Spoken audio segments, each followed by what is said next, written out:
আমাদের বাড়ির সামনে একটুখানি গার্ডেন আছে, ওই গার্ডেনের মধ্যেই এই রসুন চাষ করেছিল আমার হাজব্যান্ড। আর এখন দেখুন না, রসুনগুলো বেশ ভালোই হয়ে গেছে, অনেকগুলোই বেশ হয়েছে, ওই 600 গ্রামের মতো হয়েছে দেখলাম।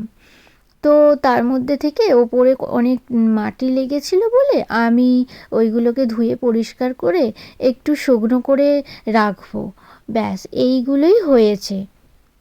এবার না, ওই আমাদের পাশের বাড়ির যে ওকাশান আছে ওনাকেই আমি দিতে যাব। এই যে বাড়ির সামনে এসে গেছি, আমি নক করতেই ওকাশান বেরিয়েছে। আর দেখেই খুব খুশি হয়ে গেছে যে আমার জন্য এনেছো। আমি বলছি হ্যাঁ। উনি বলছিলেন বেশ ভালোই হলো আমার জন্য হরেন্স এনেছো, মানে হরেন্স এখানে বলে পালং শাককে।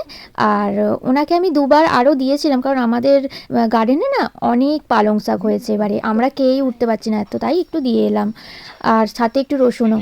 আর এই দিকে দেখুন না, সন্ধেবেলা বসেছিলাম আমার হাজব্যান্ডকে চুল কেটে দিচ্ছিলাম, কারণ এখানে তো চুল কাটার অনেক প্রাইস, তাই আমি বাড়িতেই কেটে দিই।